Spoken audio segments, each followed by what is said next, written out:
अस्सलाम वालेकुम नाज़रीन, औज़ुबिल्लाहि मिनश शैतानिर रजीम, बिस्मिल्लाहिर रहमानिर रहीम। शुरू अल्लाह पाक के प्यारे नाम से जिसके कब्ज़ा कुदरत में हमारी जान है।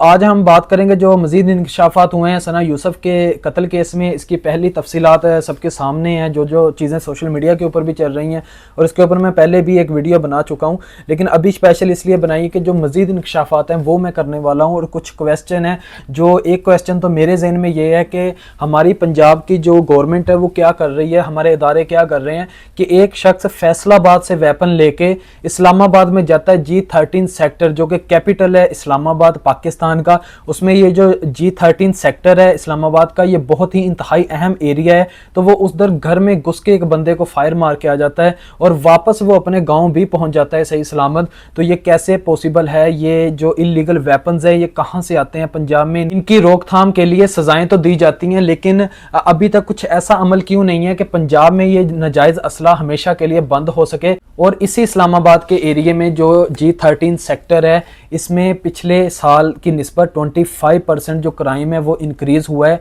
जो रॉबरी केसेस हैं वो 30 और 10 कत्ल केस भी हैं जो कि आम लोगों के कत्ल हुए हैं, जो कि उधर सेफ नहीं है।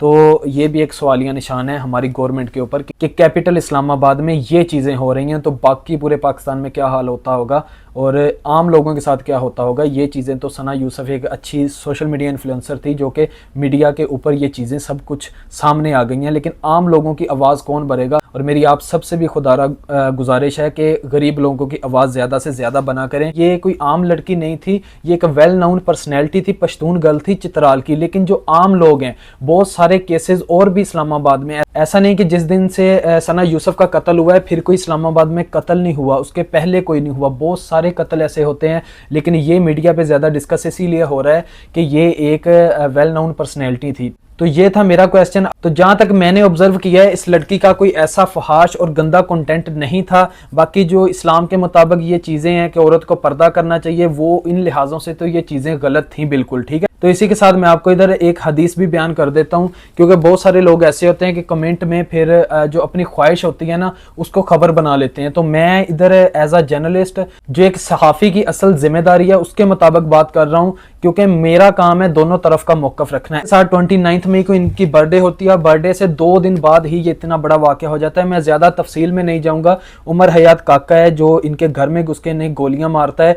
तो इसी के साथ जब वो इसके घर में जाता है सना यूसुफ के, तो उनकी जो वालदा हैं वो ऑलरेडी मार्केट में गई होती हैं और अभी सामने ये चीज़ें आ रही हैं कि उन्होंने अपनी वालदा को खुद भेजा है।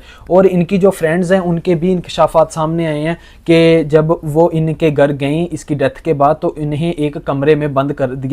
तो इसी के साथ जब वो घर से बाहर निकली और वो शोर करती हुई निकल रही थी कि हम ताज़ियत के लिए आए थे, हम अफसोस के लिए आए थे, हमें घर में क्यों बंद किया गया। पहले तो सोशल मीडिया पे यही प्रोपेगेंडा किया गया, बोलते हैं गैरत के नाम पे कत्ल है, चित्रालियों ने खुद इसे कत्ल किया होगा। उसके बाद इसको डकैती का भी नाम दिया गया। अभी बाद में ये भी चीज़ें सामने आ रही हैं कि सना यूसुफ के घर वाले भी इस लड़के को पहले से जानते थे, इसकी फ्रेंड्स सर्कल है जितना वो भी इस लड़के को जानते थे। अभी इन चीज़ों में कितनी सच्चाई है अभी तक कोई ऑफिशियली बयान उमर हयात काका का सामने नहीं आया।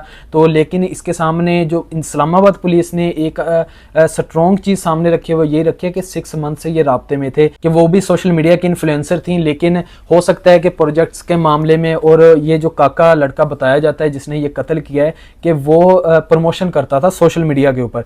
तो जब आपको पता है कि व्यूज़ का चक्कर होता है या कुछ भी ऐसा कि हर टिकटॉक स्टार का ख्वाब होता है कि वो फेम और हासिल करे, तो उसके लिए अगर इनकी प्रमोशन के लिए उसने उमर काका से मदद भी ली, जैसे कि नईम हनीफ सहाफ़ी हैं, उन्होंने भी ये चीज़ की कि कहीं ना कहीं इस लड़की ने इससे मदद ली थी। बेशक उसने एज अ ब्रदर ली या उसने एज अ फ्रेंड ली, या जो भी इनके दरमियान मामला थे, ये तो अभी या सना यूसुफ बेहतर जानती थी या उमर हयात काका बेहतर जानता है। तो लिहाजा इनके दरमियान राब्ता तो मौजूद था। तो उसके बाद ऐसा भी पॉसिबल है, जैसे मैंने इन सारी चीज़ों को देखा है, मेरा अपना ये एक नज़रिया है, आप इससे इख्तलाफ भी कर सकते हैं, इसको हम ठीक भी कह सकते हैं कि उसने जस्ट हेल्प ली वैसे व्यूज़ के लिए, जैसे कि उसकी एज भी ज़्यादा नहीं थी, 17 ईयर्स उसकी एज थी और जो उमर की एज थी वो 22 बताई जा रही है। तो जब उसने हेल्प ली तो हो सकता है उमर ने इस चीज़ को प्यार में बदलने की कोशिश की हो और इजहार किया हो, जिसके बाद सना ने 1-2 बार रिजेक्ट किया हो, क्योंकि इसको नाम भी रिपीटेड रिजेक्शन का दिया गया है है और ये एक बहुत ही अच्छी चीज़ है और हाईलाइटेड चीज़ है कि अगर किसी लड़की की ना है तो उसको ना में ही लिया जाए। माँ बाप को अपनी बेटियों की तरबियत के साथ अपने बेटों को भी ये तरबियत देनी चाहिए कि अगर बेटा आपको कोई लड़की ना बोलती है तो उसका मतलब ना ही है। कोई भी लड़की आपकी ज़ाती मलकियत नहीं है, आपकी प्रॉपर्टी नहीं है। और ऐसा भी नहीं कि अगर कोई आपको ना करता है तो ये वही जहनीत हुई ना कि जैसे लोग किसी को ना करते थे तो वो उन पर तेज़ाब फेंक देते थे। इसने अपनी मेंटली चीज़ तो अपनी मेंटली सोच वही रखी ना कि तेज़ाब के बजाय उसके सीने में 2 गोलियां उतार दी। और ये भी मज़ीद इंकशाफात सामने आए हैं कि जब कत्ल किया गया, ये मुलजिम भाग गया उसका मोबाइल लेके। मोबाइल वाली चीज़ भी मैं आपको बताता हूँ कि जो उधर के बच्चे थे, हरमीत सिंह भाजी ने अपने पॉडकास्ट में ये इंकशाफ किया। आपको पता है पाकिस्तान के वो सीनियर सहाफ़ी हैं, तो वो उस घर के बाहर भी मौजूद थे जहाँ सना यूसुफ का कत्ल हुआ। कि उधर के बच्चों ने बताया जब हम रूम में गए तो सना खून में लथपथ अभी तड़प रही थी, तो उसको बचाया जा सकता था। और कहीं सुनने में आ रहा है 25 मिनट, कहीं 30 मिनट, कहीं 15 से 20 मिनट बताया जा रहा है कि वो तड़प रही थी। यानी कि इससे एक चीज़ तो क्लियर है कि वो बाद में भी जिंदा थी, उसकी फ़ौरन डेथ नहीं हुई। लेकिन जब एक हमसायों की गाड़ी में डाल के उसे हॉस्पिटल ले जाया जा रहा था तो ये बताया जा रहा है कि उसकी गाड़ी में ही डेथ हुई। उधर के जो एनी शाहिद थे उन्होंने भी ये चीज़ बयान किया कि ये 5 बजे का वाक़या है, क्योंकि इससे पहले ये चीज़ें बताई जा रही थी कि ये 4:20 पे हुआ है। ये उनके फुफ्फो ने ये बात बताई थी सना यूसुफ के कि मैंने इतनी बात सुनी है कि वो इसे बोलती है कि यहाँ CCTV कैमराज हैं, तुम यहाँ क्यों आए हो, मैं तुम्हें पानी पिलाती हूँ। तो इससे ये भी बज़ाहिर है कि 6 माह से राब्ता था, पुलिस ने भी तस्दीक कर दी और सना भी इस तरीके से उससे बातचीत कर रही है कि वो उसे फ़िलहाल उधर से जाने का बोल रही है। और इसके अलावा जो मज़ीद इंकशाफात हुए हैं वो ये हुए हैं कि उस लड़के ने एक 5 स्टार रूम भी बुक करवा रखा था और एक अच्छी महंगी गाड़ी भी उसके लिए अरेंज कर रखी थी। लेकिन सना ने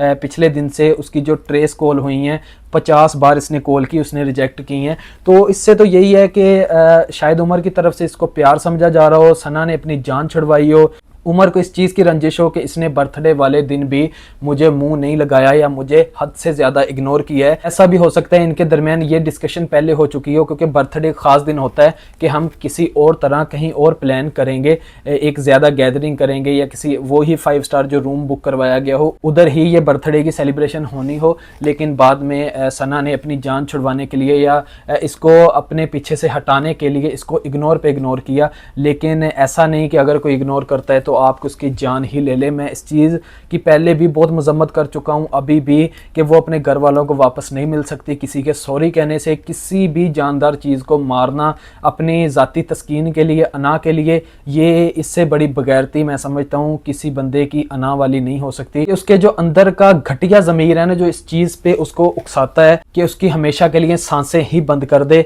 देखें उसकी भी फैमिली है, सना अकेली नहीं इस दुनिया से मर के गई, उसकी फैमिली भी तकरीबन मर चुकी है। उसकी वालदा का यह बयान है कि मुझे भी मार दो, अभी मैं जी के क्या करूंगी। तो ये चीज़ें, ये सारे इंकशाफात है कि एक तो रूम का बुक करवाना, महंगी गाड़ी, इस लड़के के पास इतना पैसा कहाँ से आता था। इसके वालिद एक सरकारी मुलाजम रिटायर्ड हैं। तो इसके अलावा जो सना है उसकी जो दोस्तें हैं उनका भी इंकशाफ जो मज़ीद अभी सामने आया कि उन्हें एक रूम में इसके घर पे बंद कर दिया गया जब ये उनकी मौत की खबर सुन के उधर गई। तो इसी के साथ जो पुलिस के अभी बयान है कि 6 मंथ से इनका राब्ता था। लेकिन सना की जो मेंटेलिटी थी वो एक बच्चों वाली हमने सब वीडियोस में देखी हैं। कोई इतना फहाश कंटेंट, वो एक इन्फ्लुएंसर थी, बहुत सारे शूट्स भी करती थी और बहुत सारी चीज़ों के एड्स वगैरह भी देती थी। कि पाकिस्तान में जो मेरा भी ज़ाती सवाल है एक पहले वाला कि कैसे एक बंदा फैसलाबाद से वेपन लेके इस्लामाबाद जाता है। मेन एरिया में पाकिस्तान का कैपिटल है इस्लामाबाद, और इस असले की रोकथाम के लिए अभी हुकूमत ने मज़ीद क्या किया है, इस पर और कितनी सख्तियाँ की जानी चाहिए। और इसके बाद एक सवाल ये है कि क्या अब हम पाकिस्तानी अपने घरों में भी महफूज नहीं हैं। ये लड़का मुसलसल उधर रैकी करता रहा होगा। मोबाइल की जो स्टोरी है वो मैं अभी बयान करना भूल गया कि वो ये है कि इनके दरमियान जब बहस होती है तो ज़ाहिरी बात है, एक चीज़ तो है कि अगर उमर साथ में अपने पिस्टल लेके गया था, अपने साथ वेपन कैरी करके लेके गया था, इतनी दूर से बचाता, वो उस मेन एरिया में इतना रिस्क लेके पहुंचा, फिर इसके घर में घुसा। और फिर ये बताया जाता है कि उधर के जो लोग हैं उन्होंने ये इंकशाफ किया कि सना जो है वो फर्स्ट फ्लोर पे रहती थी, नीचे किसी और का घर है वो जो ग्राउंड फ्लोर है।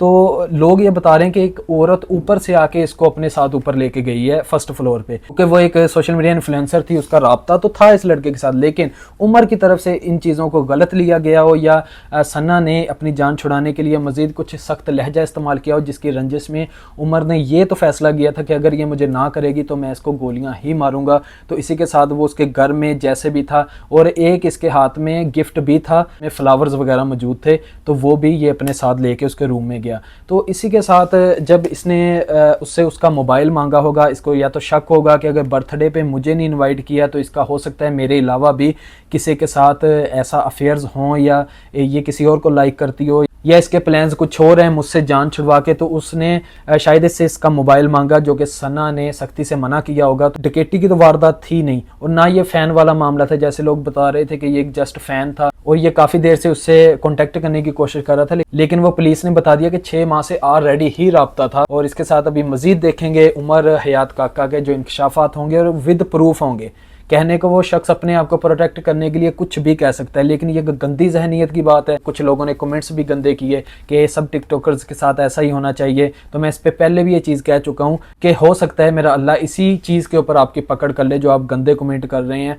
जो लोग भी किसी के मरने के ऊपर खुशी मनाते हैं, मुझे इन लोगों से शदीद नफरत है, यकीन माने शदीद नफरत, कि इनमें इतनी इंसानियत नहीं कि कोई शख्स मर गया है और हम अपने दीन इस्लाम को ही खोल के देख लें। देखें, वो पर्दा नहीं करती थी, वो तंग लिबास पहनती थी, उसकी जो भी वीडियोज़ हैं, अभी भी लोग बोल रहे हैं इतने फॉलोअर्स बढ़ गए, इतने लोग और वीडियोज़ देख रहे हैं, उसको गुनाह पहुँचता होगा।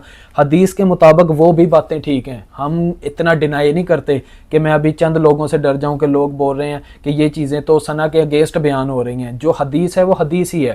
लेकिन इसी के साथ ये चीज़ भी है कि मेरे नबी अकरम हज़रत मोहम्मद सल्लल्लाहु अलैहि वसल्लम ने फरमाया कि जो शख्स इस दुनिया से चला जाए उसकी अच्छाइयाँ ही बयान करो, उसकी बुराइयों का जिक्र महफिल में मत करो। कि नबी अकरम हज़रत मोहम्मद सल्लल्लाहु अलैहि वसल्लम को 2 गिरोह जहन्नमियों के नहीं दिखाए गए। एक तो वो जो जालिम हुक्मरान थे, एक वो जो औरतें तंग लिबास पहनती थी, जो अपना, यानी कि हदीस में ये भी मौजूद है कि अगर कोई औरत इस गंदी नीयत से कि कोई परफ्यूम या खुशबू लगाती है कि वो किसी और मर्दों को अट्रैक्ट करने के लिए, तो वो भी बहुत सख्त गुनाह है। तो ये आप खुद भी जाके सर्च कर सकते हैं। तो अपना जिस्म दिखा के किसी को अट्रैक्ट करना वो तो बहुत आगे की चीज़ हो गई है, कि खुशबू लगा के अट्रैक्ट करना भी मना है। तो लेकिन जो भी उसके मामला हैं मेरा अल्लाह बेहतर जानता है, हम अपने अल्लाह पे छोड़ते हैं, और मेरा अल्लाह बेहतरीन इंसाफ करने वाला है। आपके कमेंट्स से कोई उसके साथ वो चीज़ें नहीं होने वाली, जो मेरा अल्लाह चाहेगा उसका और अल्लाह का मामला है, और मेरा अल्लाह खुद देख लेगा। लिहाजा आप किसी शख्स के मरने के ऊपर गंदे कमेंट मत करें, वो जाने, मेरा खुदा जाने। बाकी इसी के साथ जो मज़ीद चीज़ें अपडेट होंगी मैं आपके सामने रखूँगा। तो इसी के साथ नाजरीन मुझे दीजिए इजाज़त, मुझे आपके टाइम का भी ख्याल रखना है कि मज़ीद वीडियो लंबी ना हो। इंशाअल्लाह इसके बारे में मज़ीद जब उमर हयात काका का इंकशाफ सामने आएगा या कुछ मज़ीद चीज़ें और सामने आएंगी और उसके ऊपर तहकीक होगी तो मैं आपके साथ लाजमी शेयर करूँगा। और इसके बारे में आपकी मज़ीद क्या राय है आप कमेंट सेक्शन में ज़रूर बताएँ। मिलते हैं एक नई वीडियो के साथ। खुदा हाफिज़।